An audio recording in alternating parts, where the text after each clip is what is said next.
चलिए अब ठीक है चीजें। Good evening everyone, welcome to the session. एक बार प्लीज कंफर्म करें आप सबको वॉइस वीडियो क्लियर आ रही है तो मैं सेशन को स्टार्ट करता हूं।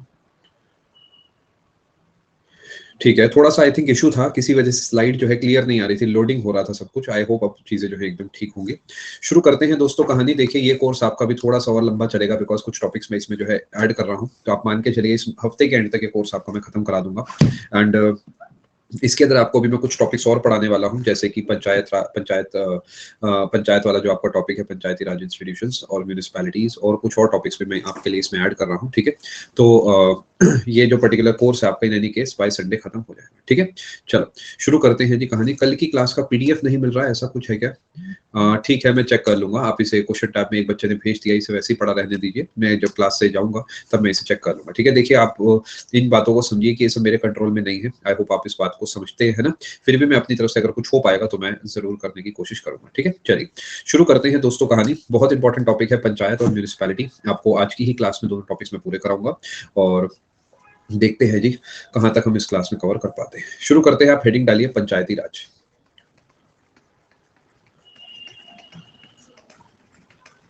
इस क्लास के नोट्स बनाने हैं। ठीक है Rahul ji, yes in short yes, बाकी कब क्या कैसे वो आपको आगे चल के बताएंगे। अभी के लिए सभी लोग क्लास में फोकस करें, बाकी डाउट्स के लिए प्लीज क्वेश्चन टैब का इस्तेमाल करें, जिससे कि मुझे बार बार सेम बात ना बतानी पड़े। ठीक है जी, पंचायती राज। पंच का क्या मतलब होता है, मतलब क्यों पंच, पंच का क्या मतलब है? पांच। तो टेक्निकली ये जो पंचायती राज है ना, ये जो शब्द है पंचायती राज, ये इसका मतलब है रूल बाय 5। पंच है ना, रूल बाय 5, यानी 5 लोग मिलके रूल करेंगे, इसका जो मतलब है। यानी एक ऐसा सिस्टम जो कि बहुत समय से भारत के अंदर चलता आ रहा है, एंशिएंट मिडिवल टाइम से ये कॉन्सेप्ट है अपने पास, कि एक इंसान फैसला नहीं लेगा, मल्टीपल लोग मिलके जब फैसला लेंगे तो चांसेस है कि वो बेटर फैसला आके जो है निकलेगा। तो इसलिए यहाँ पर 5 लोग जो है मिलकर फैसला लेते थे। अब ये जरूरी नहीं है कि 5 ही होंगे, बट जो कॉन्सेप्ट है वो रूल बाय 5 से जो है डेवलप हुआ है। देखिए मैं आपको यहाँ पर जो पढ़ाऊंगा वो एसएससी पॉइंट ऑफ व्यू पे पढ़ाऊंगा, ना कि इन जनरल बहुत सारी बातें हम करते रहेंगे। हम वो पढ़ेंगे जो हमारा पेपर मांगता है, हमारा पूरा फोकस उसी चीज पे रहेगा। डाउट्स कृपया क्वेश्चन टैब में आप भेजें, और डाउट्स मैं लूंगा आपके करीब 11:15 के आसपास, 11:30 के आसपास आप क्लास में आ सकते हैं। आप यहाँ से कंटिन्यू कर सकते हैं अगर आपकी पिछली कोई क्लास छूटी है तो। देखिए पंचायती राज से जुड़े कुछ अमेंडमेंट है जो आपको पता होने चाहिए। एक अमेंडमेंट हुआ था 73rd अमेंडमेंट ऑफ 1992, ये आपका जुड़ा है पंचायती राज से। और इसने क्या करा था, एक पार्ट 9 और एक जो है अपना 11वीं अनुसूची को ऐड करा था। लिख देता हूं मैं, एडेड 11th शेड्यूल,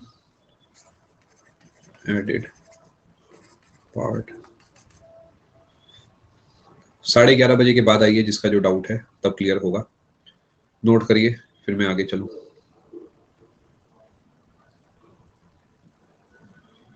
छापा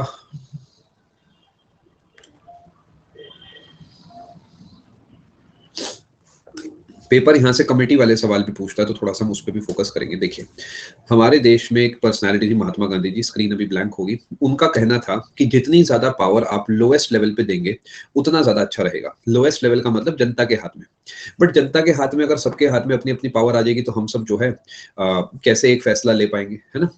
तो अल्टीमेटली कहा गया भाई मान लेते हैं ये जनता है, तो इनमें कुछ लोगों को पावर दे दो, ऐसी ये वाली जनता, इनमें कुछ लोगों को पावर दे दो, ऐसी ये वाली जनता, इनमें से कुछ लोगों को पावर दे दो, और सब चीजें अच्छी हो जाएंगी। यानी विलेज लेवल पर, छोटे से छोटे लेवल पर जाके लीडर्स को चुनो, और अल्टीमेटली इन्हीं लोगों से मिलकर क्या होगा, बड़े बड़े राज्य और पूरा देश बनेगा। यानी कॉन्सेप्ट जो है पंचायती राज का वो जुड़ा है डिसेंट्रलाइजेशन ऑफ पावर से। यानी पंचायती राज जो है ये बेसिस किस पे बेस्ड है, डिसेंट्रलाइजेशन ऑफ पावर, यानी सेंटर से पावर को लेकर छोटे लेवल पे दे देना, डिसेंट्रलाइजेशन ऑफ पावर। नोट करिए।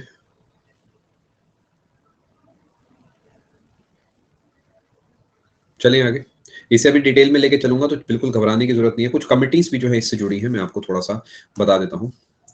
सबसे पहले आप ध्यान रखेंगे एवोल्यूशन इसका कैसे हुआ है, या आप ऐसे कह सकते हैं कमिटीज एसोसिएटेड, ऐसे लिख देते हैं, evolution of Panchayati Raj institutions.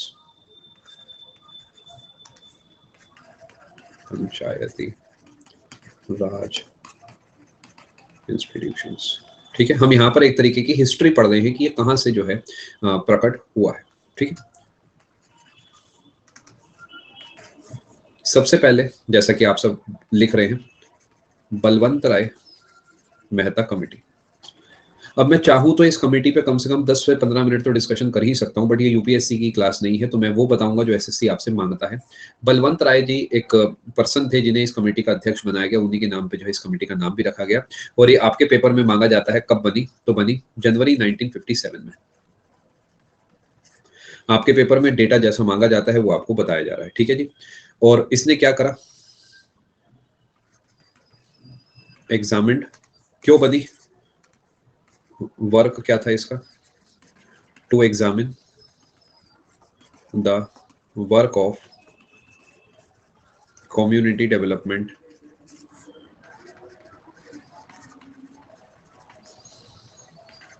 Programme and national extension service.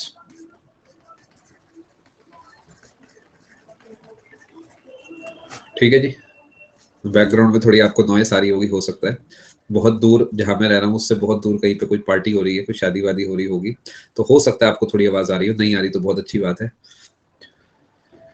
Good evening जी, अब आपका फोकस ज्यादा जाएगा तो हो सकता है आपको आ जाए।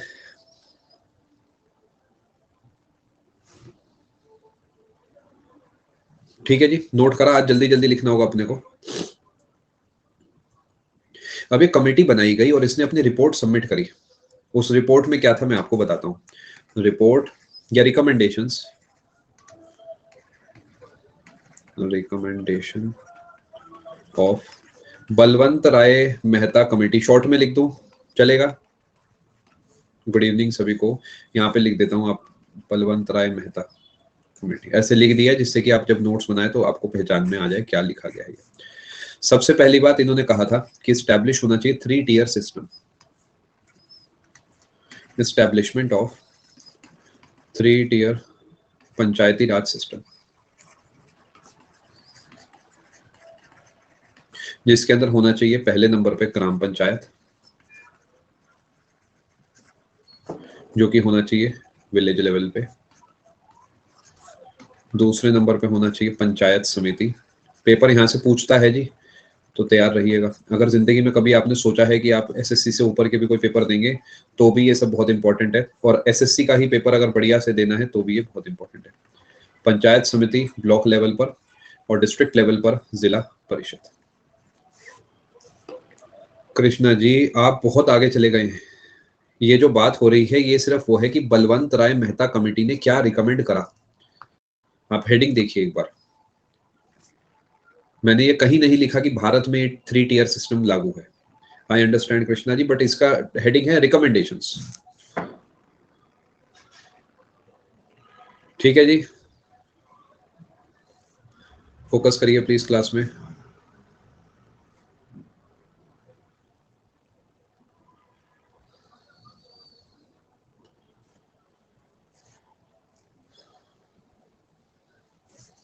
ठीक है, चलें आगे।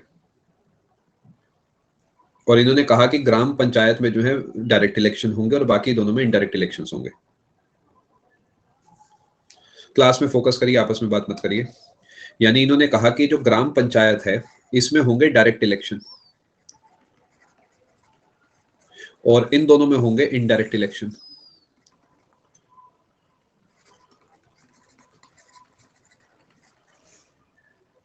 ठीक है जी, और याद रखिए जो इसका हेड होगा वो होता है डिस्ट्रिक्ट कलेक्टर। यानी आपसे कोई पूछेगा चेयरमैन ऑफ जिला परिषद कौन है, परिषद।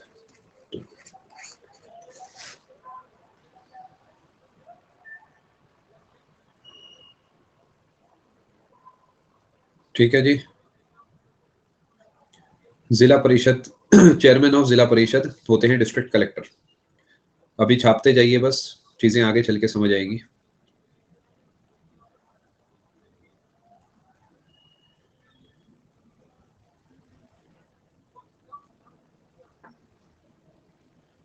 जितेश जी वो कंटेंट आपको दोबारा से कवर कराया जाएगा, चिंता ना करें, एक क्लास में करा दूंगा। अब फाइनली ये कमेटी ने जो रिकमेंड करा था इसे एक्सेप्ट कर लिया गया। Recommendations of Balwant Rai Mehta committee were, ठीक है, नोट करिए,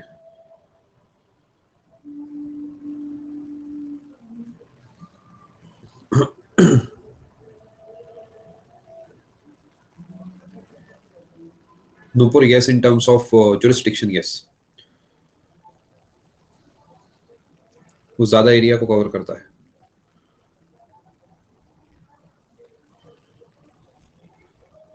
मिलन जी आपका सवाल नहीं समझा। अगर अच्छा बुक आप आइकॉनिक आपके पास है, आप उसमें भी मार्क कर सकते हैं, जो जो चीजें अलग से ऐड करनी है वो कॉपी में ऐड कर सकते हो। Recommendations of Balwant Rai Mehta committee were accepted by, चले ना आगे, कोई दिक्कत तो नहीं, नेशनल डेवलपमेंट काउंसिल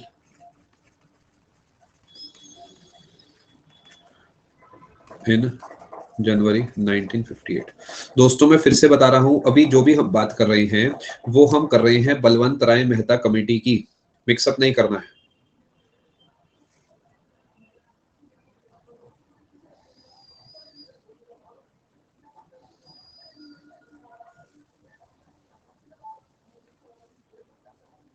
गितेश जी इसे क्वेश्चन टैब में भेज दीजिए, मैं जाने से पहले इसे पढ़ लूंगा और एक बार चेक कर लूंगा क्या इशू है। करा जी आपने नोट? अब इस पेज के बाद मैं चाहूंगा सभी लोग प्राइमरी फोकस क्लास के नोट्स बनाने पे करें, डाउट्स क्वेश्चन टैब में भेजें जिससे कि स्पीड में हम चीजों को कवर कर पाए।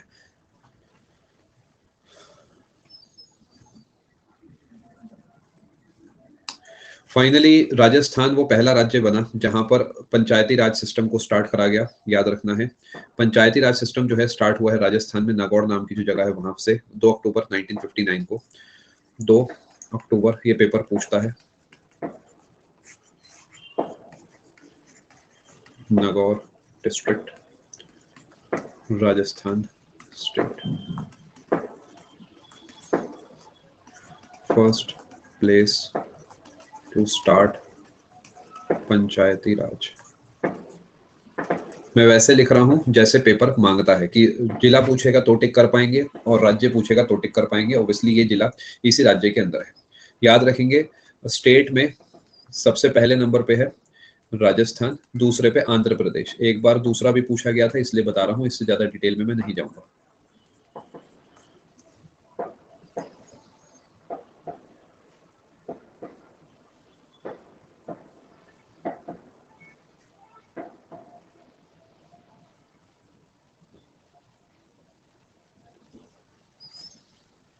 ठीक है जी,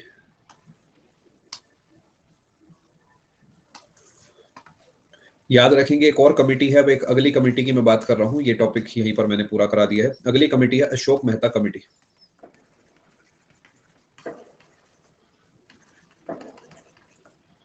अशोक मेहता कमेटी बनी 1977 में और recommended 2 tier Panchayati Raj system. ये 2 टियर में क्या क्या है? ग्राम पंचायत और जिला परिषद। देखिए मैं ये नहीं कह रहा जितना मैं पढ़ा रहा हूँ उतना ही है, उसके अलावा बहुत कुछ है। अगर आपको वो जानने की इच्छा है तो उसके लिए जगह छोड़िए, क्लास जब खत्म हो तो इंटरनेट पे पढ़िए और वहां पे लिख लीजिए। मेरे जो यहाँ पे जिम्मेदारी है वो सबसे पहली है पेपर क्लियर कराना। उसके लिए मैं वो बता रहा हूँ जो मुझे लगता है पेपर के लिए इंपॉर्टेंट है। मैं सिर्फ इतना ही बताऊंगा क्योंकि ऑलरेडी मैं इस टॉपिक में बहुत डेप्थ में आगे चल के जाने वाला हूँ। इससे एक्सेस जो भी आपने पढ़ना है उसके लिए आप स्पेस छोड़िए और खुद उसके नोट्स आप बाद में इंटरनेट पे सर्च करके बना सकते हैं। अशोक मेहता कमेटी 1977 में बनी और इसने 2 टियर जो पंचायती राज सिस्टम है रिकमेंड करा। फाइनली दोस्तों आया 73rd अमेंडमेंट ऑफ 1992 जिसने पार्ट 9 और साथ में 11वीं अनुसूची को ऐड करा और इसने जो है 3 टियर सिस्टम ऑफ पंचायत को एक्सेप्ट करा। क्योंकि शुभम जी समय के साथ लगा कि और एक कमेटी बननी चाहिए क्योंकि ये चीज ऐसी है जो एक ग्रोइंग प्रोसेस है, तो समय के साथ लगा कि एक और बार रिव्यू करा जाना चाहिए और एक नई कमेटी ने नई चीज को रिकमेंड करा। ये स्टेट लेवल का मसला है, डिसेंट्रलाइजेशन है, तो ऐसा नहीं कि सेंटर ने जो कह दिया वो हो गया। ठीक है जी, आगे चलते हैं। 73rd अमेंडमेंट एक्ट ऑफ 1992 आया। इसने क्या करा जी, न्यू पार्ट एक ऐड करा, पार्ट 9 और शेड्यूल 11, यानी भाग 9 और 11वीं अनुसूची को ऐड करा। ठीक है, यहां तक आप समझे। और साथ में क्या करा जी, इसमें वैसे 29 मैटर्स हैं, आपको पता होगा, मैं लिखवा चुका हूं कई बार। 29 मैटर्स हैं इसमें।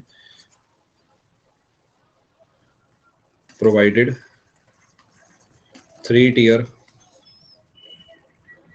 ऐसे लिखते हैं, पंचायती Raj system. 3 tier Panchayati Raj system जो है इसने डेवलप करा। वो क्या है आपको आगे चल के बताता हूं।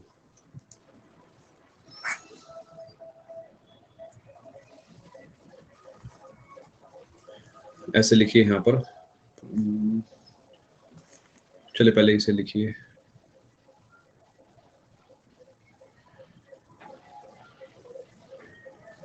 लिख लिया।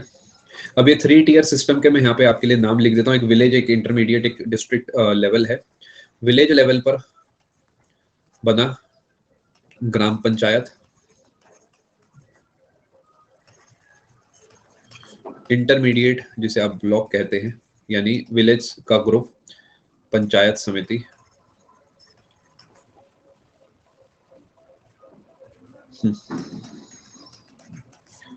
और डिस्ट्रिक्ट पे जिला परिषद। अननेसेसरी कनेक्शन नहीं बनाने हैं तीनों बातों में। पहली बात थी बलवंत राय मेहता जी की कमेटी, दूसरी बात थी अशोक मेहता जी की कमेटी, तीसरी बात है अमेंडमेंट एक्ट। ठीक है, तो अब अमेंडमेंट जब बना है तो कुछ उनकी कमेटी की रिकमेंडेशंस, कुछ उनकी कमेटी की रिकमेंडेशंस और कुछ एडिशनल पॉइंट्स को ऐड करके अमेंडमेंट करा गया है।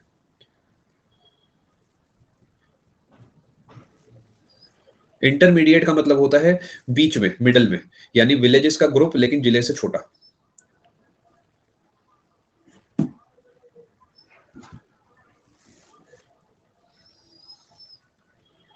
ठीक है जी, यहां तक आप समझे। इसे आप ब्लॉक लेवल भी कह सकते हैं, ब्लॉक भी कह सकते हैं, कोई दिक्कत नहीं है, एक ही बात है।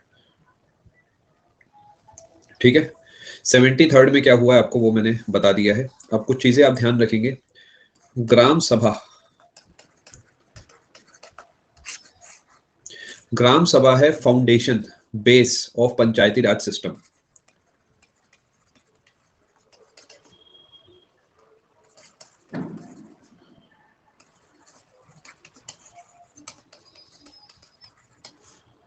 ठीक है, ये ध्यान रखेंगे। अब विलेज लेवल पर क्या होता है थोड़ा समझाने की कोशिश करता हूं। ग्राम सभा यानी वो जो गांव के लोग हैं ये इलेक्ट करते हैं, elects the gram panchayat for 5 years। नमस्ते।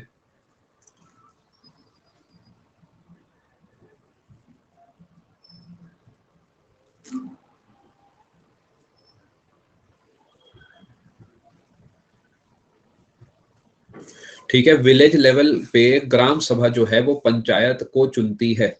उस ये समझ गए, ग्राम पंचायत विलेज लेवल पे थी तो उसे लिखा है। जब आप ब्लॉक लेवल पे जाते हैं तो द मेंबर्स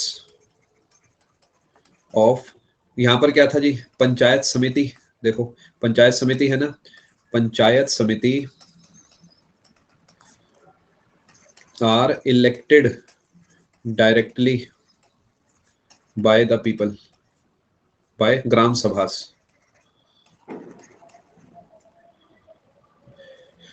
डाउट्स को कृपया होल्ड पे डालिए, पहले मैं अपना टॉपिक पूरा कराऊंगा, उसके बाद आपके डाउट्स को एक्सप्लेन करूंगा। Good evening.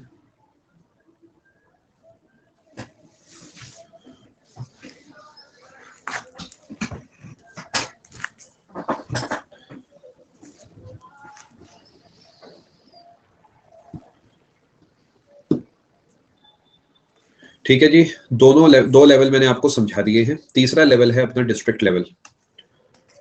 डिस्ट्रिक्ट लेवल आप एक काम ये भी कर सकते हो कि इन दोनों के बीच में एक लाइन लगा दो, वो एक अलग चीज है, ये एक अलग चीज है।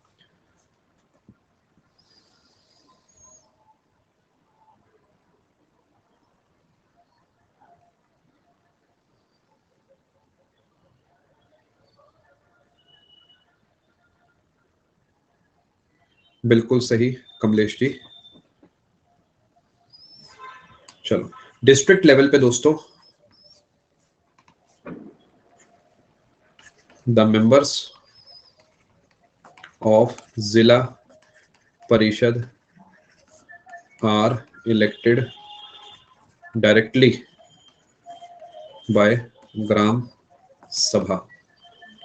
आई होप आप पॉइंट को समझ पा रहे हैं। वो रिकमेंडेशन पहले की बात थी, ये अलग बात है। Chairpersons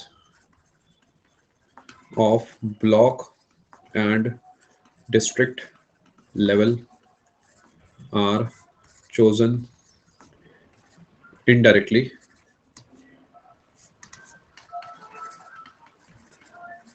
by elected members।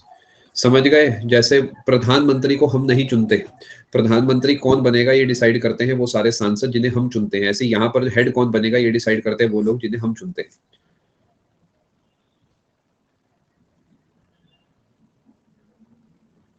क्योंकि ये अलग अलग राज्यों के लिए अलग अलग है, तो यहाँ पर जरूरी नहीं कि ब्लॉक लेवल आपको देखने को मिले ही मिले। अगर कोई ऐसा राज्य है जिसकी पॉपुलेशन 20 लाख से कम है तो वहां पर जनरली 2 टियर भी चल जाता है। यस दिव्य ज्योति, वही तो लिखा है मैंने, आप पढ़िए। डायरेक्टली इलेक्टेड लिखा है ना, चेयरपर्सन जो हेड हैं वो लोग चुनते हैं, हमने अपनी तरफ से रिप्रेजेंटेटिव चुना, उस रिप्रेजेंटेटिव ने चेयरमैन को चुना। नोटेड? थोड़ी स्पीड आज चाहिए होगी दोस्तों।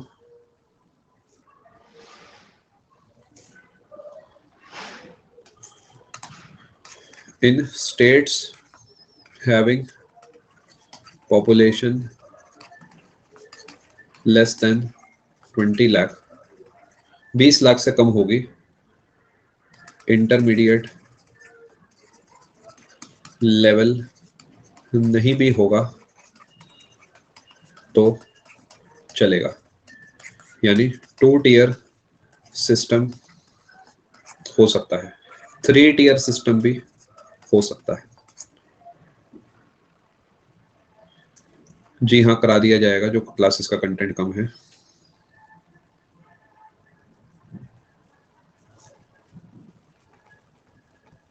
नहीं समझे? देखिए मैं आपको समझाता हूँ। एक ऐसा राज्य है यूपी जैसा, यूपी में क्या बहुत सारे विलेजेस हैं, हर एक बिंदी जो है एक विलेज को डिनोट कर रही है। अब मान लेते हैं कि ये 10 विलेज थे जिन्हें मिला के एक ब्लॉक बना, दूसरा तीसरा चौथा, बहुत सारे ब्लॉक बनकर एक बन गया जिला। एक जिला तैयार, दूसरा जिला, तीसरा चौथा पांचवा, ऐसे जिले तैयार हो गए। अब सोचो कि एक ऐसा राज्य जो खुद ही बहुत छोटा है, उसमें पॉपुलेशन ही नहीं है इतनी कि भाई हाँ वहां पर ये सब कॉन्सेप्ट लग सके, तो जिले के लेवल पे तो चीजें होंगी, बिकॉज डिस्ट्रिक्ट तो चाहिए। सबसे छोटा राज्य गोवा, उसके पास भी 2 जिले हैं, तो इसका मतलब जिला का लेवल तो होना ही चाहिए। ऐसे ही सबसे बेसिक लेवल भी होना चाहिए, अपना ग्राम सभा जहाँ बैठेगी, जहाँ के लोगों को चुनेगी। तो बीच वाले को हम हटा सकते हैं, सीधा हम कह सकते हैं कि विलेज लेवल होगा, डिस्ट्रिक्ट लेवल होगा। ठीक है, विलेज लेवल पे दिव्य ज्योति। ठीक है जी, समझ पा रहे हैं? जनरली ऐसे छोटे राज्यों में होगा।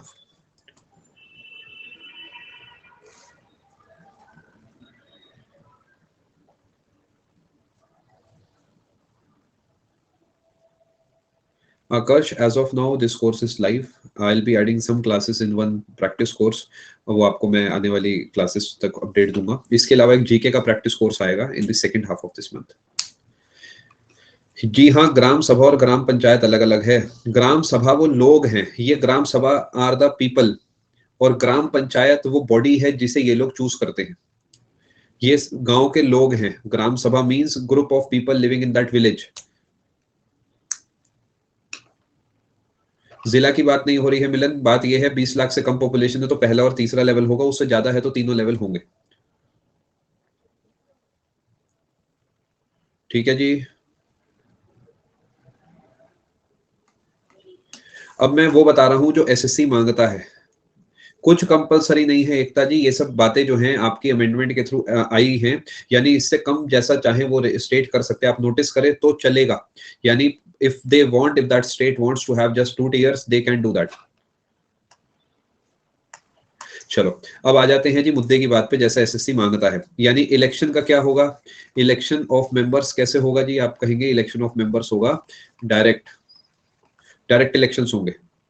दूसरे नंबर पे रिजर्वेशन जो है वो कितना होगा? Reservation not less than 1/3 of seats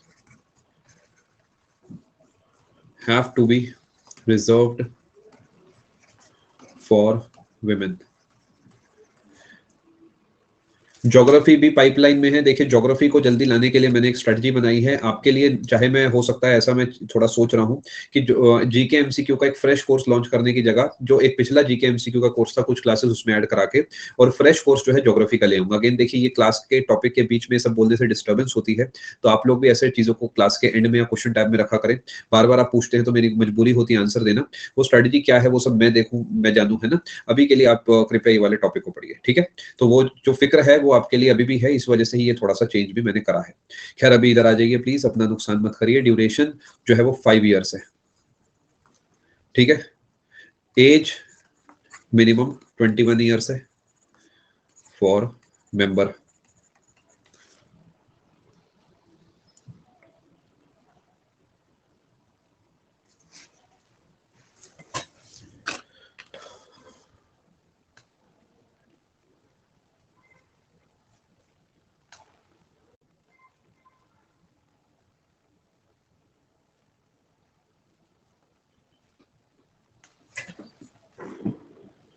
ये सब किसके लिए है, आपसे पेपर पूछेगा पंचायत में जो लोग बैठते हैं उनका इलेक्शन कैसा होता है, आप कहेंगे डायरेक्ट। इस तरीके का डेटा है ये।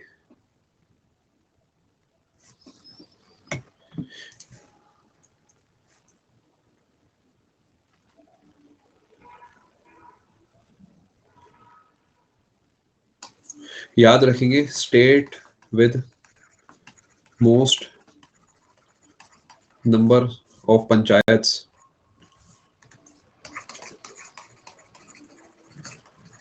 UP, state with least number of panchayat Meghalaya, ठीक है। यूपी में 52,000 ग्राम पंचायत है। 820 क्षेत्र पंचायत है। क्षेत्र पंचायत ये ब्लॉक का यूपी वाला नाम है, क्षेत्र पंचायत है। और 70 जो है जिला परिषद है। ये यूपी का डेटा है दोस्तों। मेघालय में सिर्फ 3 है और इन 3 को बोला जाता है ऑटोनोमस डिस्ट्रिक्ट काउंसिल्स। देखिए स्टेट सब्जेक्ट है तो स्टेट अपने हिसाब से नाम वगैरह रखते हैं। Total panchayat in India around 2.4 lakh.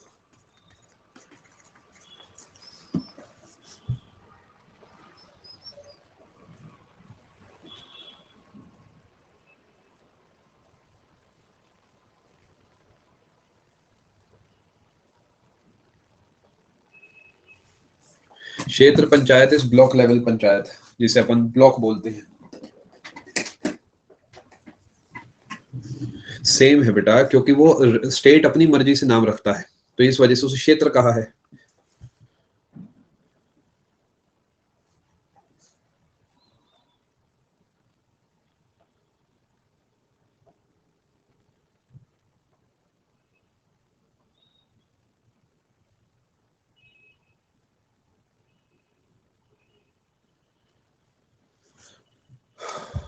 हो सकते हैं कशिश, ये कोई दिक्कत नहीं है। ड्यूरेशन फॉर ऑल लेवल सही है, ध्यान रखना तीनों लेवल।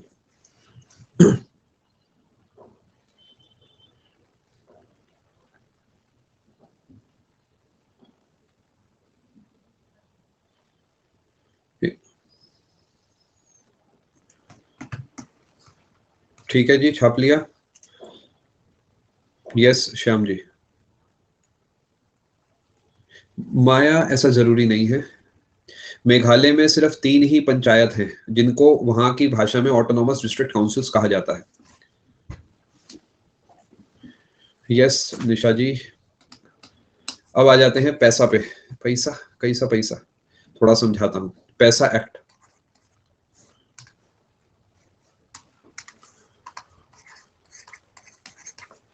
पैसा ये क्या है, पैसा एक्सप्लेन करता हूँ।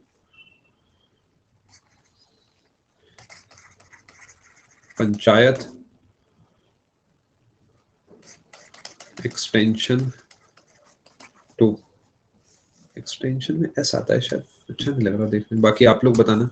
एक्सटेंशन ऐसा दिखता है शायद, टू द स्केड्यूल्ड टी आता है, ऐसा आता है। अच्छा आप ही लोग कंफ्यूज हो फिर तो ठीक है। एरियाज एक्ट 1995, पैसा एक्ट कब आया? 1995 में आया।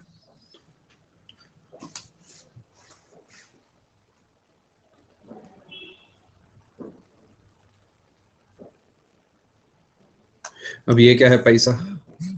ये है, शॉर्ट में बताता हूं, provisions of part 9 are not applicable to fifth schedule areas. अरे रुको भैया समझा देते हैं, 95 96, रुको तो जरा।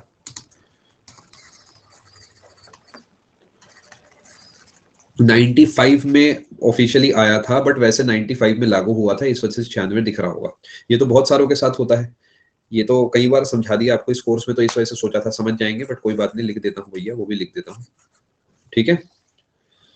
Provisions of part 9 are not applicable to fifth schedule areas. पांचवी अनुसूची में जो जो इलाके आएंगे, पांचवी की बात हो रही है, छठी की बात नहीं हो रही है। छठी के अंदर क्या आता है आपको पता होगा, 4 राज्य आते हैं। पांचवी में जो एरियाज है वो प्रेसिडेंट डिक्लेयर करते हैं। अगर किसी इलाके पे फिफ्थ शेड्यूल है तो वहां पर जो है आपका जो 9th पार्ट के प्रोविजन है वो लागू नहीं होंगे, वहां पर लागू होता है पैसा एक्ट।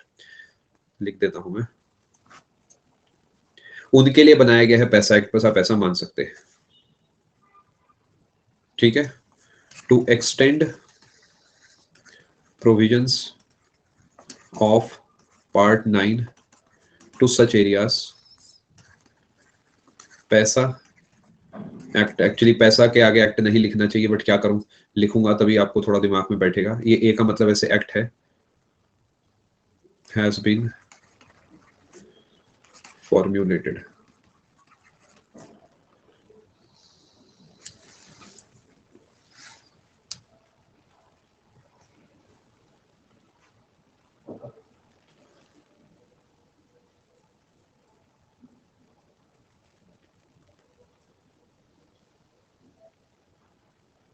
बनाया गया है, ये एक्ट लागू हुआ है, एक्ट लाया गया है।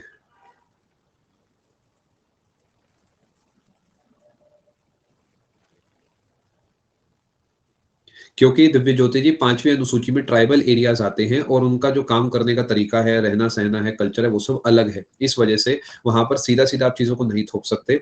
जिन इलाकों पे लगता है कि लगाना चाहिए उन्हें पैसा के थ्रू लगाया जाता है, ठीक है जी। नहीं नहीं नहीं शुभम जी, ऐसा नहीं है नरेश जी, वो टेक्निकली आई थिंक पॉसिबल नहीं है, और वो मेरे कंट्रोल में भी नहीं है। बीच में जो इंटरफेस चेंज हुआ था उसमें शायद पीडीएफ जनरेशन वाली चीज बंद हो गई थी। चलें आगे।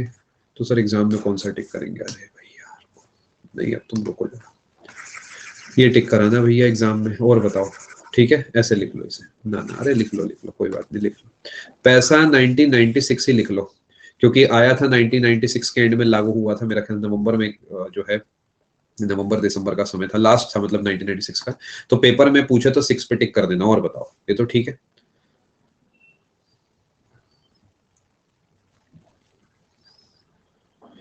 चलें आगे। नरेश जी शायद नहीं मिलेगी बेटा, ये मेरे कंट्रोल में नहीं है, क्योंकि मैं इधर से जनरेट नहीं करता हूँ। देखिए आप लोगों के पार्ट पे, हमारे पार्ट पे चीजें बहुत अलग अलग हैं, तो मैं इधर से वो सब नहीं भेजता था शुरू से, वो अपने आप ही बनती है, और वो अनअकैडमी की टीम का मतलब एक तरीके से जोन है, मेरा नहीं है। दोस्तों मैंने आपको समझा दिया पंचायती राज के बारे में, ठीक है। अब मैं आपको यहाँ पर समझा रहा हूँ इसके ही कजन के बारे में, ये है next topic, municipalities.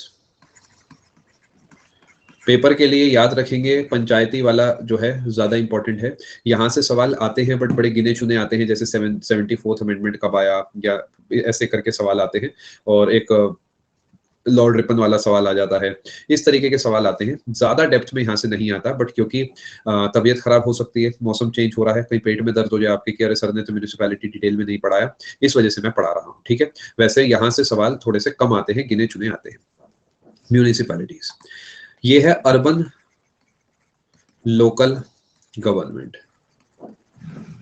Urban local government. ठीक है दोस्तों, ये भी एक स्टेट का मैटर है, तो इसके भी अलग अलग नाम होते हैं, आपने सुना भी होगा बहुत बार। हो सकता है आपके इलाके में इसे जो है बोला जाता हो टाउनशिप, हो सकता है आपके इलाके में इसे बोला जाता है म्यूनिसिपैलिटी, हो सकता है म्यूनिसिपल कॉर्पोरेशन आपने कहीं सुना हो। तो इसके कई तरीके के नाम हैं, ये 8 तरीके के नाम होते हैं, इसके 8 अलग अलग होते हैं, वो मैं आपके लिए यहाँ पर लिख देता हूँ।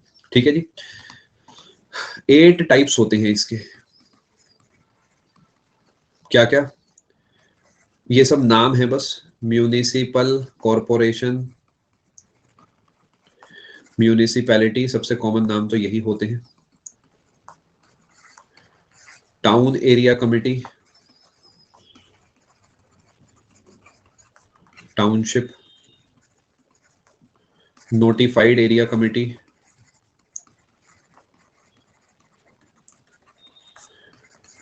कैंट सुना होगा आपने, कैंटोनमेंट बोर्ड। 7 8 यहां लिख देता हूं। 7वां है पोर्ट ट्रस्ट, 8वां है स्पेशल पर्पस एजेंसी। मैं फिर बता रहा हूं, यहां से गिने चुने सवाल आते हैं, बट पढ़ रहे हैं तो अच्छे से पढ़ ही लीजिए। ये ध्यान रखना कि कितने टाइप्स होते हैं, 8 टाइप्स। नाम वाम मुझे नहीं लगता कोई पूछेगा। एक्ट में लिखा गया है Prem ji, urban local government, मतलब जो वैसे जिसे आप इसका निचोड़ जानना चाह रहे हैं तो वो निचोड़ है अर्बन लोकल गवर्नमेंट।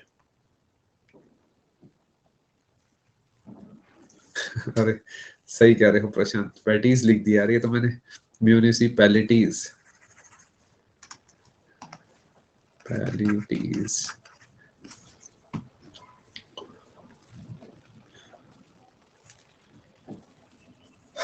ठीक है जी।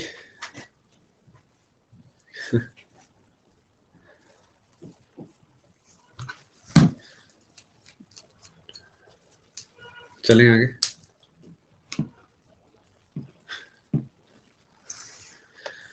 नहीं आपको लग रहा 8 तरीके की पैटीज कौन सी आ गई? सिर्फ 2 ही सुनी है, आलू और एक रॉयल वाली पनीर। ठीक है, छठे नंबर पे लिखा है कैंटोनमेंट बोर्ड। हम बोलते हैं ना cantt, Meerut cantt, Agra cantt, Delhi cantt. चलो जी आगे चलते हैं दोस्तों। 74th अमेंडमेंट एक्ट ऑफ 1992 में जिक्र करा गया है अर्बन लोकल गवर्नमेंट का। अर्बन लोकल गवर्नमेंट,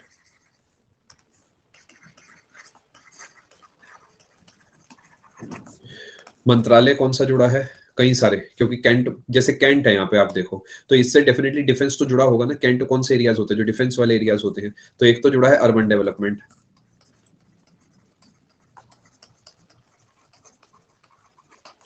एक है मिनिस्ट्री ऑफ डिफेंस। डिफेंस में एस और सी दोनों आ सकता है, कोई दिक्कत नहीं है। In case of cantts, cantonment board, और एक है ministry of home affairs in case of UTs, union. ये नहीं समझे? देखो मैं आपको ये बताना चाह रहा हूँ कृष्णा कि जो अर्बन लोकल गवर्नमेंट है, जो नगर निगम है, वो किस किस मंत्रालय से जुड़ा होगा? एक तो अर्बन डेवलपमेंट से तो जुड़ा ही होगा 100%। बट सोचो एक ऐसा इलाका है जो डिफेंस के कंट्रोल में है, जैसे कैंट, आपने शायद सुने होंगे, बहुत अलग अलग शहरों में कैंट बनाए जाते हैं, जैसे अम्बाला कैंट है। तो वो इलाके डिफेंस से एसोसिएटेड होते हैं, तो वहां पे डिफेंस मिनिस्ट्री जो है उसके भी कंट्रोल में होगा, यानी वो भी एसोसिएटेड होगा। इसी तरीके जो यूटीज है, जैसे कि दिल्ली है फॉर एग्जाम्पल, तो वहां पे होम अफेयर्स का भी एसोसिएशन होगा। तो कौन कौन से मंत्रालय जुड़े हैं, बस वो लिखा गया आपके लिए। अब पेपर आपसे पूछेगा पहला म्यूनिसिपल कॉर्पोरेशन कहां पर बना था? आपको आंसर देना है मद्रास, 1687। देख लो जरा कहां की बात हुई, लिख देता हूं, चिंता मत करो दोस्तों। 1687 में फर्स्ट म्यूनिसिपल कॉर्पोरेशन बनता है। कहां पर? मद्रास में। क्या ये आज जैसा होगा? जैसे हम आज बात करते हैं जी इलेक्शन होंगे, लोग चुने जाएंगे, मेयर बनेंगे, पार्षद बनेंगे? नहीं, बिल्कुल भी नहीं। बट कॉन्सेप्ट सिमिलर था। कॉन्सेप्ट ये था कि जो इलाके हैं वो ग्रामीण नहीं है, वो जो है अर्बन है और वहां के लोकल लेवल के डेवलपमेंट के लिए एक ग्रुप ऑफ पीपल को चुना गया है। तो कॉन्सेप्ट कुछ उस तरीके का था जिसे आज हम म्यूनिसिपल कॉर्पोरेशन कहते हैं, तो इसलिए हम कह सकते हैं 1680s में पहला म्यूनिसिपल कॉर्पोरेशन बना था मद्रास में। ठीक है, 1726 में जो है बंबई और कलकत्ता में बना था। ये बिल्कुल भी इंपॉर्टेंट नहीं है, इंपॉर्टेंट है तो ये पॉइंट और इससे अगला पॉइंट है जो अब लिख रहा हूं। 1870 में लॉर्ड मेयो का एक रेजोल्यूशन आया था। लॉर्ड मेयो ने एक रेजोल्यूशन पेश करा था, पास करा था, जो लोकल सेल्फ गवर्नमेंट पे फोकस था। Resolution on financial decentralisation.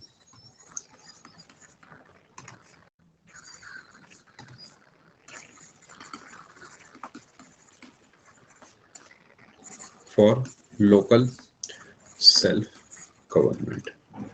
But main खिलाड़ी है 1882 वाले, जिन्हें बोला जाता है father of local self government, जो कि है लॉर्ड रिपन, क्योंकि उनका रेजोल्यूशन जो है वही बेस माना जाता है। ये मैं जनरली आपको हिस्ट्री के कोर्स में बताता हूँ और इस टॉपिक में यहाँ पर भी बताऊंगा।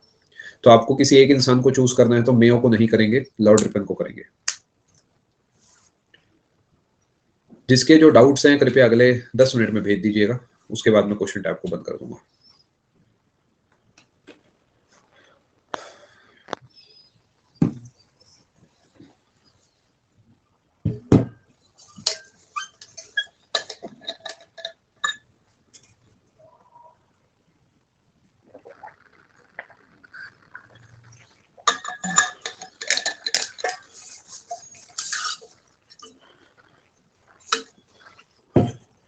लॉर्ड मेयो रेजोल्यूशन, मैंने लिखा लॉर्ड मेयो ने एक रेजोल्यूशन पास करा, resolution passed on financial decentralization for local self government.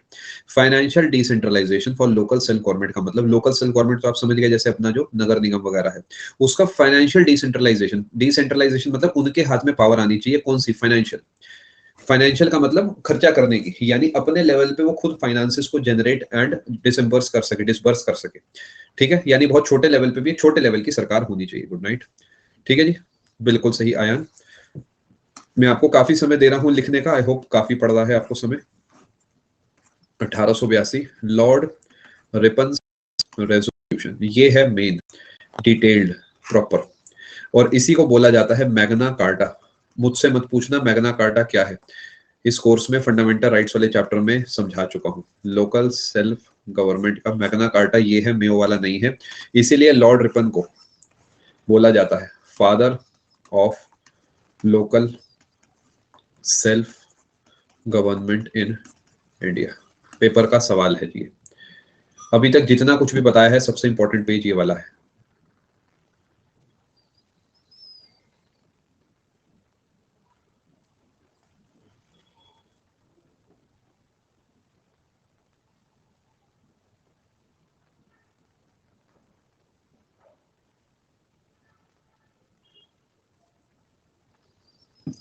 ठीक है जी, अब 1980s पे आ जाते हैं। भारत आजाद हो चुका है, काफी समय बीत चुका है, और 1989 में जो है राजीव गांधी जी की सरकार है। उन्होंने एक बिल पेश करा जिसे नगर पालिका बिल कहा गया। ऐसे ही ओरली बता देता हूँ, इसमें ऐसा कुछ मुझे नहीं लगता पेपर यहाँ से कुछ बना सकता है। वो लोकसभा में पास हो गया, राज्यसभा में पास नहीं हो पाया, फिर सरकार खत्म हो गई और नई सरकार आ गई national front, VP Singh ji की।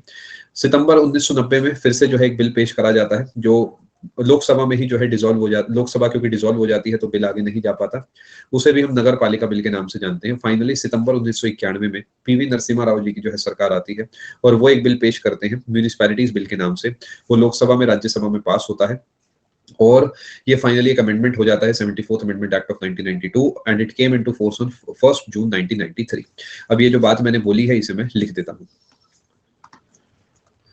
पीवी नरसिम्हा राव जो है ये सितंबर 1991 में पेश करते हैं म्यूनिसिपैलिटीज बिल, और ये लोकसभा में और राज्यसभा में दोनों में पास हो जाता है और आ जाता है एक amendment, 74th amendment act of 1992, and it came into force on 1 June 1993। I hope आप समझ पा रहे हो जो एक साल का गैप आपको जनरली बहुत जगह देखने को मिलता है वो क्यों मिलता है, क्योंकि कभी कभार बिल आता है अभी और अगले साल तक वो जो है पास होता है, साइन होते हैं, तो जनरली वो एक साल आपको देखने को मिल जाता है। ये यही क्यों बताया, बिकॉज आपको पता होना चाहिए किसकी सरकार थी उस समय, साथ में थोड़ा बहुत एक्स्ट्रा बातें आपको बता दी है। अब इस अमेंडमेंट के तहत क्या हुआ, पार्ट 9A ऐड हुआ, आर्टिकल्स 243P से ZG तक ऐड हुए, 12वीं अनुसूची ऐड हुई, जिसमें 18 मैटर हैं, ये सब अगले पेज पे लिख देता हूँ। 74th amendment act of 1992 added, ठीक है, लिख रहे हैं, लिखिए। देखिए इस बार आपको बहुत समय मिला है, आपको पता है ना, इस बार बहुत समय मिल रहा है आपको सीजीएल की तैयारी के लिए, तो इस बार अपनी तैयारी एकदम सटीक करके जाना है पेपर में, और वेट नहीं करना कि दिवाली आएगी तो मैं पढ़ूंगा। आपको कोशिश करनी है कि 1 से 2 महीने के अंदर सिलेबस को खत्म करें और प्रीवियस ईयर को बहुत अच्छे से बहुत बार प्रैक्टिस करिए। विश्वास मानिए पेपर हमेशा की तरह ही आएगा, तो ईजी रहेगा सिलेक्शन लेना अगर आप अभी से अच्छे से पढ़ते रहेंगे। 74th अमेंडमेंट एक्ट ऑफ 1992 ने ऐड करा पार्ट नंबर 9A और आर्टिकल्स 243P से 243ZG। पार्ट लिख देता हूँ इसके आगे। इस समय सबसे बड़ी प्रॉब्लम जो आप लोगों के सामने है वो है ज्यादा कंटेंट। सबसे बड़ी दिक्कत जो है वो ये है कि जरूरत से 10-20 गुना ज्यादा कंटेंट है, पता ही नहीं क्या पढ़ना है क्या नहीं पढ़ना, अपने लिए समय ही नहीं है, खुद सोचना बंद कर चुके हैं लोग, जिसने जो कह दिया बस करे जा रहे हैं करे जा रहे हैं करे जा रहे हैं, फिर नंबर नहीं बढ़ते, दूसरी तीसरी चौथी जगह, बस ऐसे करते करते महीनों बीत रहे हैं। खुद पे विश्वास करना वापसी चालू कर दीजिए, आप भी समझदार हैं। अजीत जी देखिए मन के हिसाब से मत चलिए, मन तो आपका 1.5 घंटे की क्लास का भी नहीं कर रहा था जो स्पेशल वाली थी, और इसका भी नहीं कर रहा होगा। कभी कभार मेरा खुद का ही मन नहीं होता, क्योंकि इंसान थक जाता है तो लगता है कि चलो यार बाद में ले लेंगे क्लास। बहुत बार मन से ऊपर उठ के काम करना पड़ता है, मन तो सुबह उठने का भी नहीं करता, लगता है चलो थोड़ी देर और आराम कर लेते हैं। बहुत बढ़िया मयंक।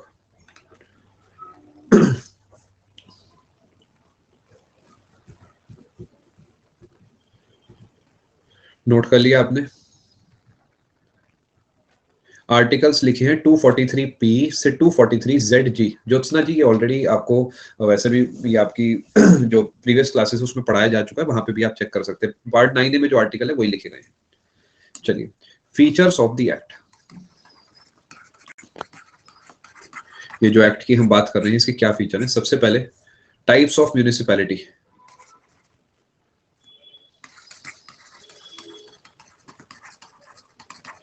कितनी? 3। कौन सी 3? नगर पंचायत, पंचायत ही बोलेंगे बट नगर लग गया ग्राम की जगह। यस आयुष्मान, ठीक है जी, यानी रूरल की जगह बस अर्बन हो गया, पंचायत इस पंचायत। दूसरे नंबर पे है म्यूनिसिपल काउंसिल, तीसरे नंबर पे है म्यूनिसिपल कॉरपोरेशन,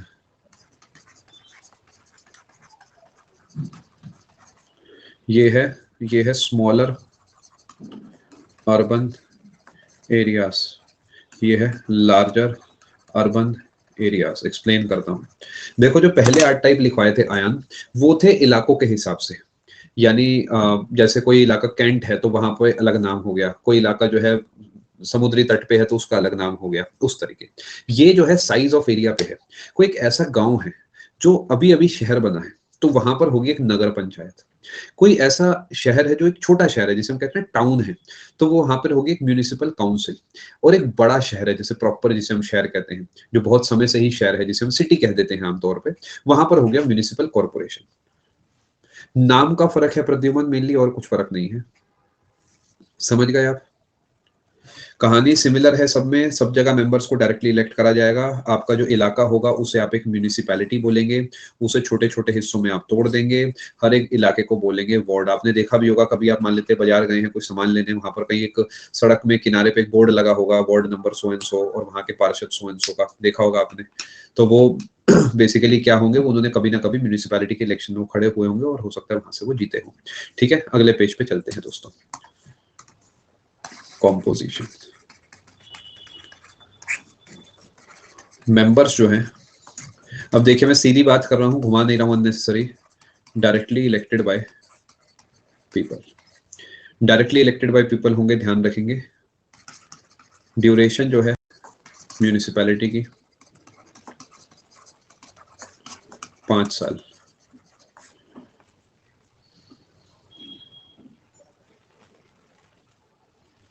ठीक है,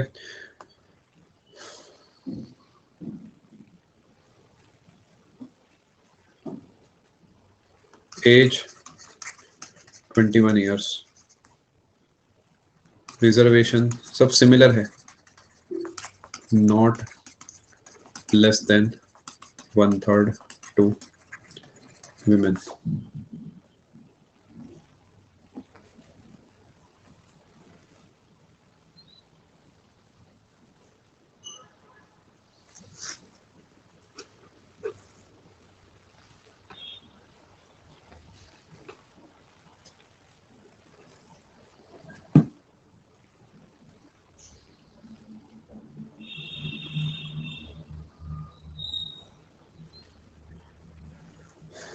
कर लिया जी note.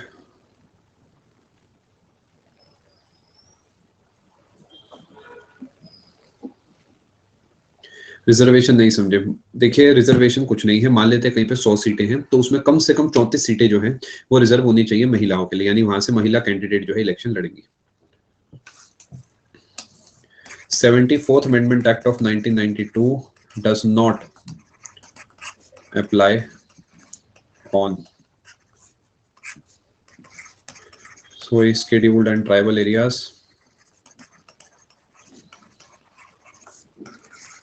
Darjeeling,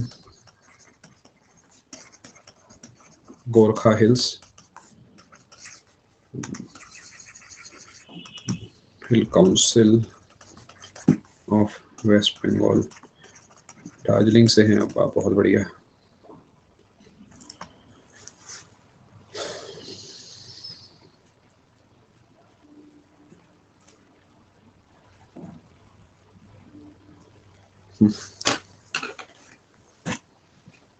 Darjeeling Gorkha, GORKHA।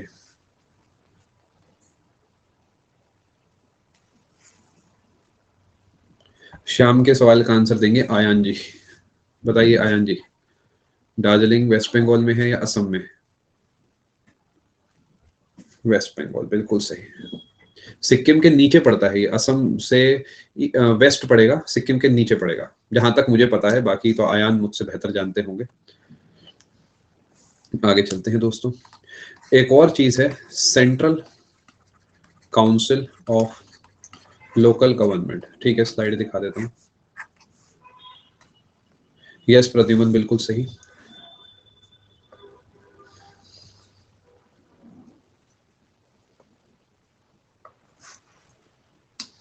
ठीक है, नोट कर लिया।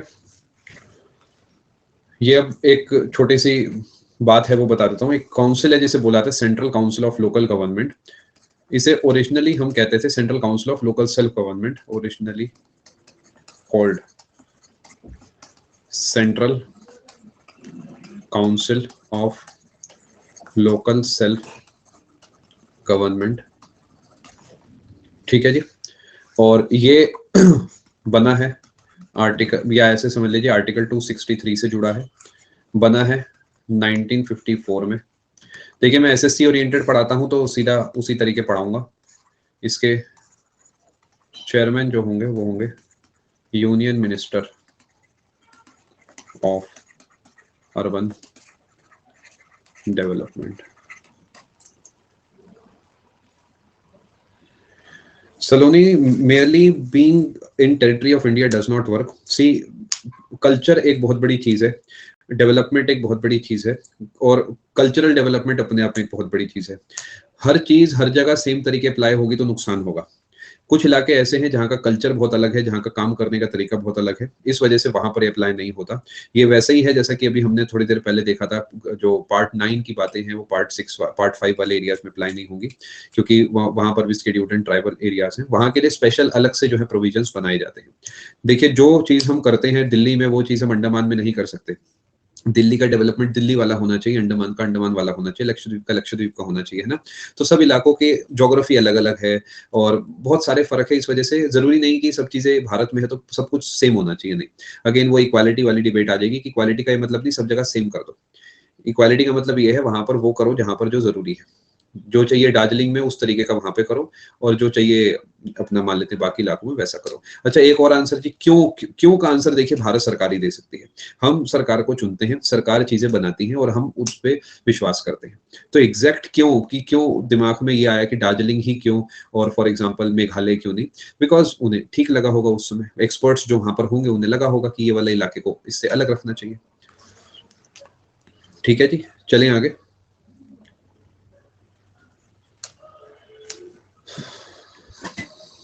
मैंने आपको जो है अब यहाँ पर दो टॉपिक्स पढ़ा दिए, एक पंचायत और एक जो है मैंने आपको पढ़ाया है यहाँ पर म्यूनिसिपैलिटी वाला। क्या आपको दोनों टॉपिक समझ में आए हैं दोस्तों? ईमानदारी से, पक्की बात।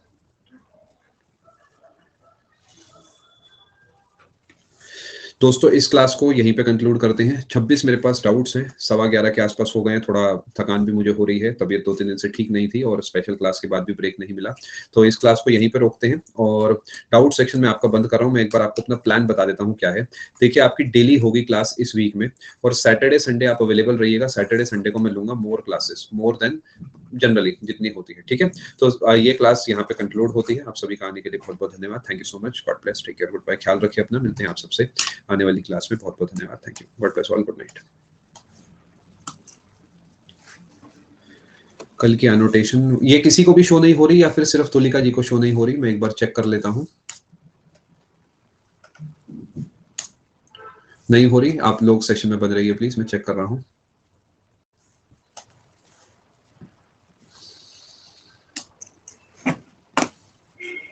जो जाना चाहे जा सकता है, सिर्फ डाउट्स लिए जा रहे हैं।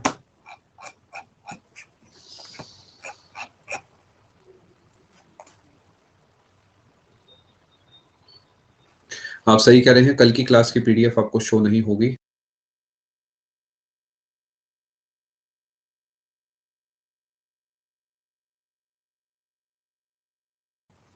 ये टेक्निकल मैटर है, ये मेरे कंट्रोल में नहीं है। आपको अनअकैडमी को ही मैसेज करके ये जो है सॉर्ट कराना होगा। ठीक है, मैंने अभी चेक करा है, मुझे भी इधर से शो नहीं हो रही। अगर मुझे शो होती तो मैं आपके लिए उसे डाउनलोड करके अपडेट सेक्शन में डाल देता। ठीक है, ये मैटर के लिए आप अनअकैडमी की टेक्निकल टीम से प्लीज बात करिए।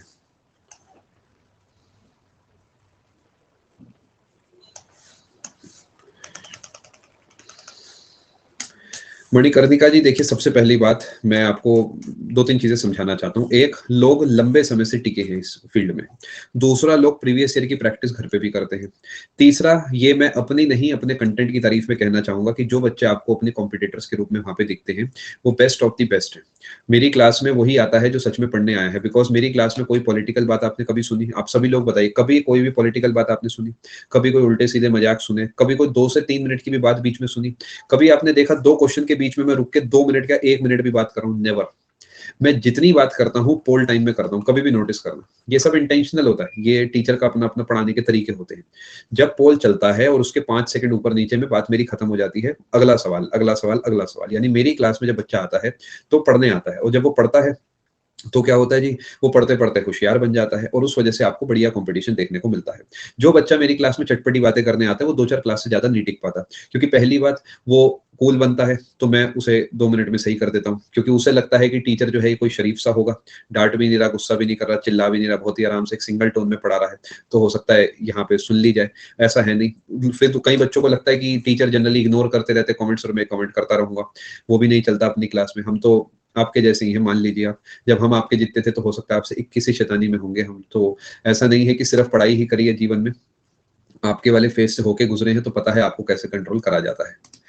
तो वही है कि देखिए, मेरी क्लास में जो बच्चे आते हैं वो एक्चुअली बढ़िया ही होते हैं, और मेरा सजेशन भी यही है कि ऐसे बच्चों के बीच में बैठिए जो आपसे बेहतर हो। उससे आपको हमेशा पता रहेगा कि अभी तैयारी बाकी है, और तभी तो जीतेंगे आप आगे जाके।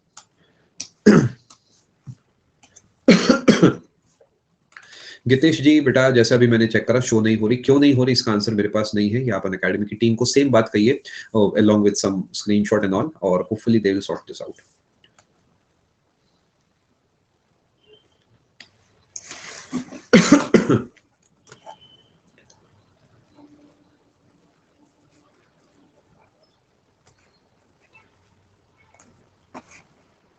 जो जाना चाहे जा सकता है, सिर्फ डाउट्स लिए जा रहे हैं।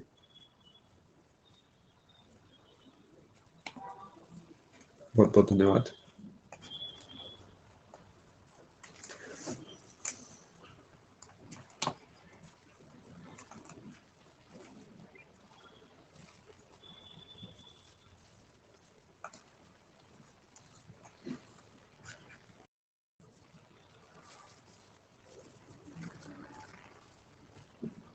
वन लाइनर आप लोग क्यों पढ़ते हो, मैं ये समझ नहीं पा रहा। ये आपके लिए बहुत मतलब दिक्कत दे सकता है आप लोगों को, पता नहीं, मैं ऐसा सोचता हूँ क्या है, मैं पुराने जमाने का भी हो सकता हूँ।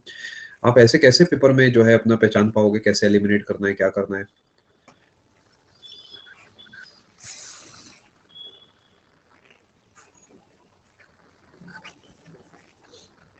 देखिए ये जो गोले आपने मारे हैं, इनमें कई सारी चीजें तो मैंने अपने कोर्स में नहीं कराई हैं। अगर ये एसएससी के हैं तो वो ये कि आने वाले कोर्सेज में इन टॉपिक्स को मैं ऐड कर दूंगा। अगर ये अदरवाइज वैसे हैं तो फिर ये आपको खुद ही टॉपिक वाइज स्टडी करना होगा। क्लास नंबर बताएंगे शुभम तो अच्छा रहेगा। आप सभी में से कोई एक बच्चा एक काम कर दे मेरा, कल की क्लास में मुझे बस आपसे एक बात जाननी है कि class number so and so में कितना पोर्शन आपको नहीं दिख रहा, बस। यानी आप ऐसे मुझे बता दो सर, क्लास नंबर ये 4 क्लासें हैं जिसकी आप एक बार रिकॉर्डिंग चेक करो, हमें लगता है इनकम्प्लीट है, ठीक है, ये सब भी जाने दो कितना पोर्शन नहीं दिख रहा।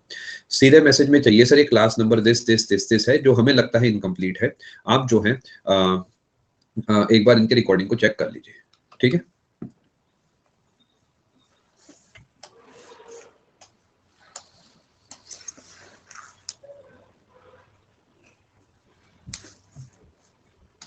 एक मिनट रुकिए, कुछ क्वेश्चन टाइम में भी अभी देख लेता हूँ मैं। बढ़िया नोट्स बना रहे हैं जी आप।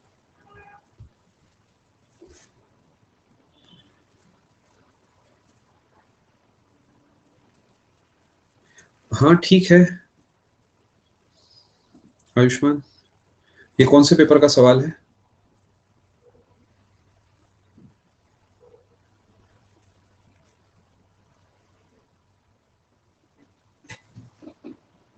अच्छा अच्छा, नहीं वैसे देखिए जो हम कहते हैं ना व्यास या वेद व्यास, ये बेसिकली ये कोई पर्सन का नाम नहीं है, वो पोस्ट है जिन लोगों ने, ऋषि मुनियों ने ये कंपाइल करा है।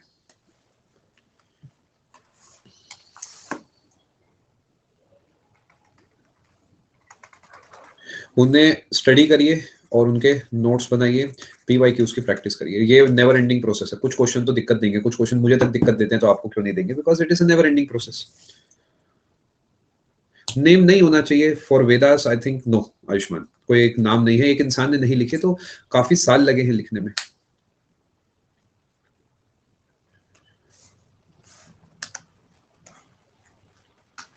ज्योग्राफी हिस्ट्री के लिए 5 पेज, पेजेस शॉर्ट नोट्स, क्या करना चाहिए? मैं समझा ही नहीं सुमन, आप क्या कहना चाह रहे हो? ज्योग्राफी हिस्ट्री के लिए 5 पेज, पता नहीं, समझा नहीं मैं, मेरी शक्तियां खत्म हो चुकी है, मुझे एक बार समझाओ। प्रेम जी, वैसे तो पिछले महीने से अभी तक तो सब रेगुलर ही चल रहा है, बाकी जैसे इस हफ्ते में भी डेली ही मेरी क्लास है, आगे भी उम्मीद है ऐसा ही रहेगा।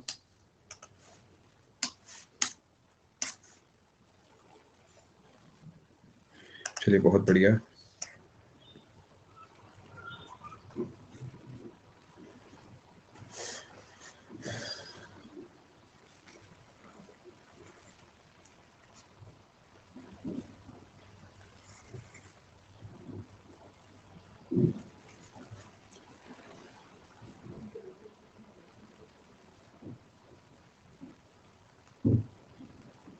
इंग्लिश आपकी ठीक है, आई थिंक कुछ ज्यादा चिंता करने की जरूरत नहीं है। इंग्लिश की तो प्रीवियस ईयर की प्रैक्टिस करते रहिए, बाकी जीके में दिक्कत है, जीके पे काम करिए, जीके में बहुत ज्यादा फ्लक्चुएशन है, वैसे तो फिर भी आप 25 के आसपास चल रहे, मतलब 2-3 मॉक्स को छोड़े तो। करंट अफेयर्स देखो, अगर नहीं करा वो भी करो, और प्रीवियस ईयर की प्रैक्टिस करो, बस यही है मेरी तरफ से सजेशंस।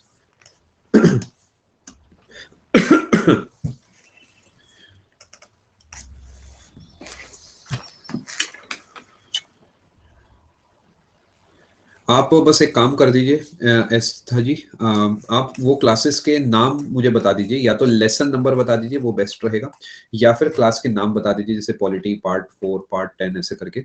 आप मुझे कल बताएंगे तो मैं कल की क्लास के बाद उन सभी क्लासेस को खुद खोल के देखूंगा, और मैं चेक करूंगा कौन कौन से टॉपिक्स उसके अंदर अवेलेबल नहीं है, उन सभी टॉपिक्स को मैं किसी तरीके आपको दोबारा पढ़ाऊंगा।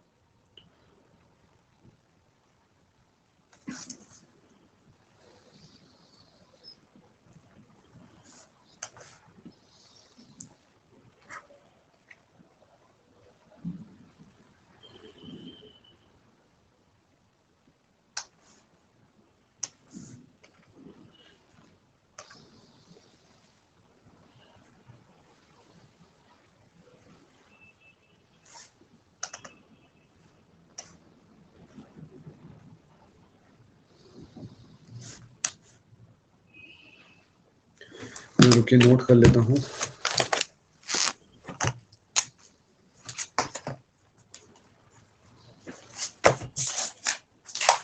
Lesson 22 25 Jain class 21। ठीक है, दूसरी भी आप एक बार बता देना।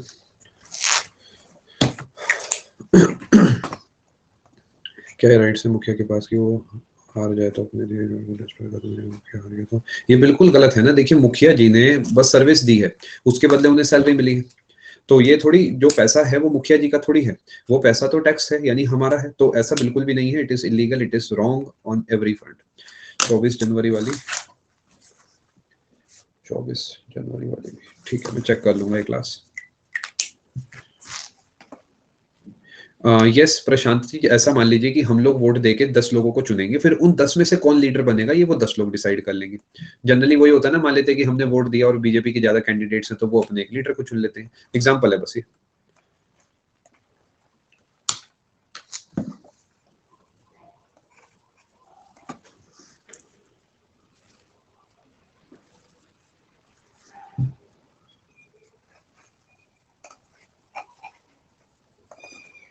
प्रशांत सच बोलूं तो ये म्यूनिसिपैलिटी पंचायत थोड़ा कंफ्यूजिंग तो है भी।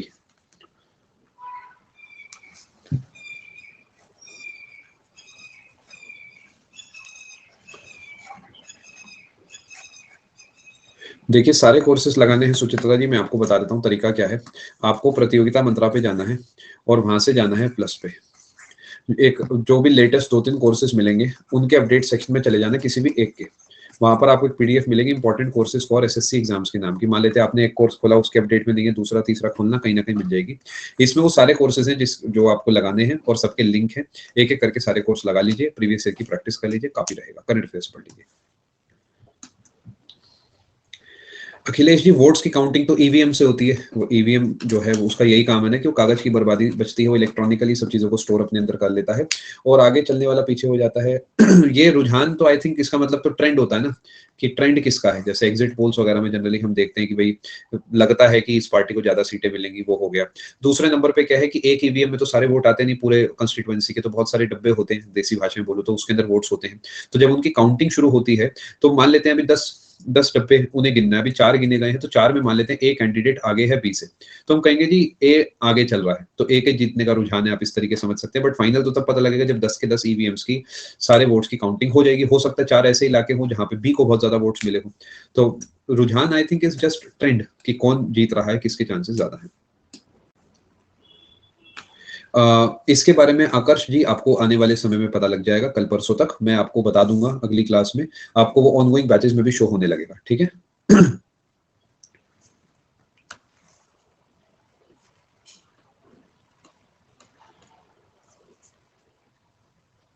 सुजीत जी ये जो बात थी ये वो कमिटी से एसोसिएटेड थी, ठीक है।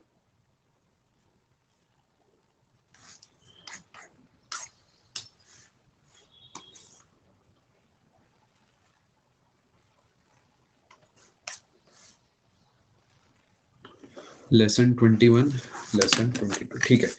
एस्ता जी ये दोनों क्लासेस को मैं देख लूंगा और जो पोर्शन उसमें नहीं होगा वो मैं पूरा दोबारा पढ़ा दूंगा क्लास में, इससे ज्यादा तो देखिए मैं नहीं कर सकता।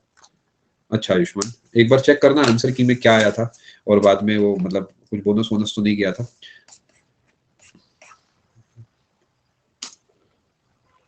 वैसे अगर उस सेंस में देखो तो फिर आर्यंस हो सकता है आंसर उन्होंने मारा हो, अब पता नहीं किस सेंस में वो रेफर करना चाह रहे हैं, द्रविडियंस नहीं होगा, देख लेना एक बार, आई थिंक वही होगा फिर।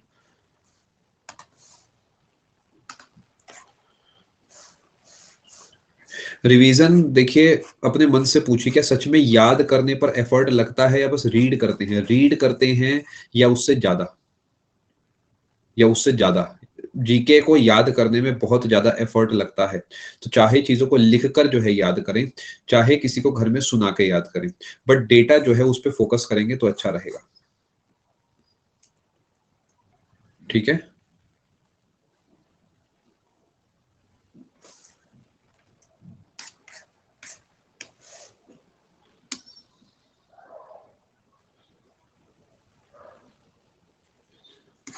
ये तो ठीक है, आपने अपने रेफरेंस के लिए भेजा होगा। शुभराज जी, मैं एक बार इस पे विचार कर लेता हूँ, पॉसिबल होता है तो मैं ऐसा कर लेता हूँ।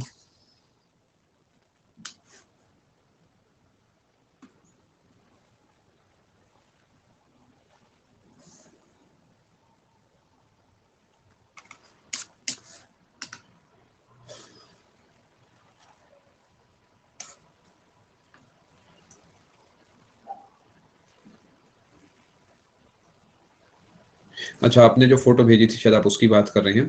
ये सवाल उस कोर्स से सॉल्व नहीं हो पाएंगे, इसके लिए आपको अलग से स्टडी करना होगा। देखिए, मैं बिल्कुल साफ बताता हूँ, मैं चीज़ों को घुमाता फिराता नहीं हूँ। आपको ये टॉपिक्स के लिए अलग से थोड़ा स्टडी करना होगा, और मैं अपने कोर्स की अगर बात करूँ तो आने वाले समय में ये चीज़ें जो है आपके लिए ऐड कर दूंगा। मैं इतना आपको अपनी तरफ से कह सकता हूँ।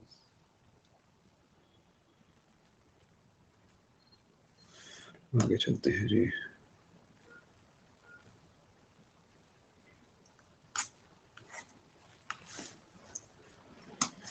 नूपुर जी, आपका कमेंट तो मुझे दिख रहा है वैसे।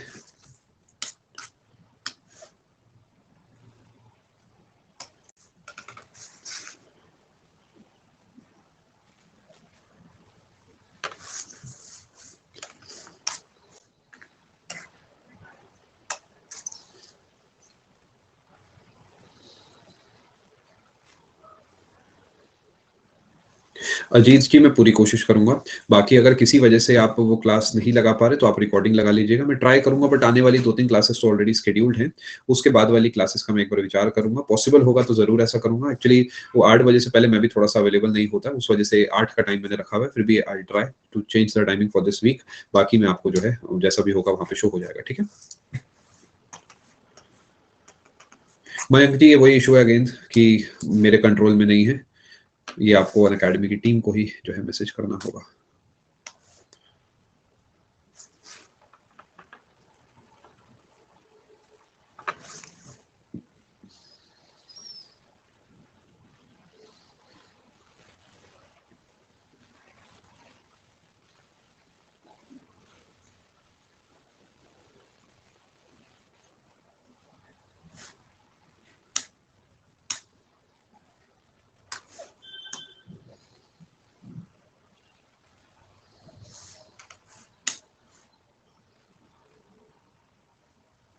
ठीक है नूपुर जी।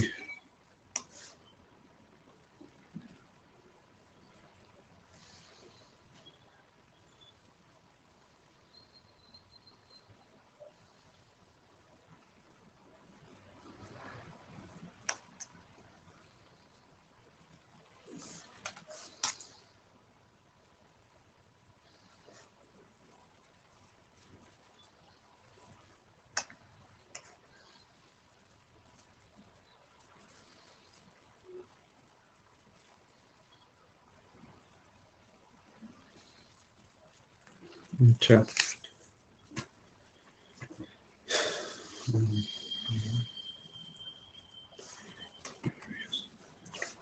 ठीक है ना। देखिए, अल्टीमेटली चीजें तो सुप्रीम कोर्ट के कंट्रोल में है। सुप्रीम कोर्ट से हाई कोर्ट और इस तरीके नीचे तक चीजें जो है चल रही है ना। 4 लेवल्स हो गए, सुप्रीम के बाद हाई के बाद डिस्ट्रिक्ट और सबऑर्डिनेट कोर्ट्स हो गए। तो ठीक है, I think.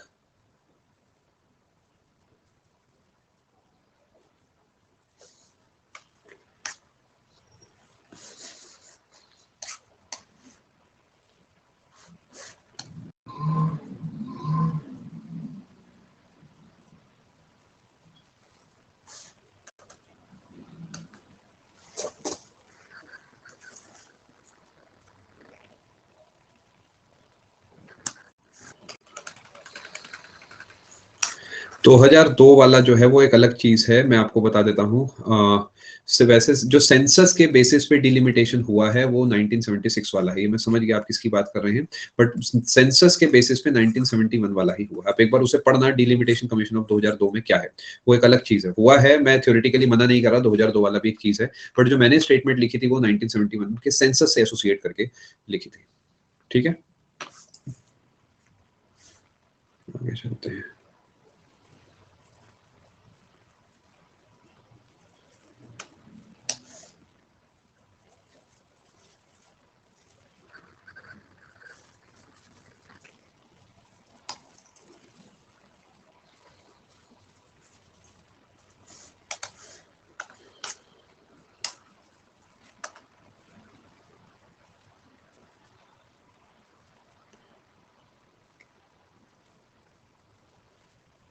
Doubt Rahul ji, आपका डाउट नहीं समझा मैं।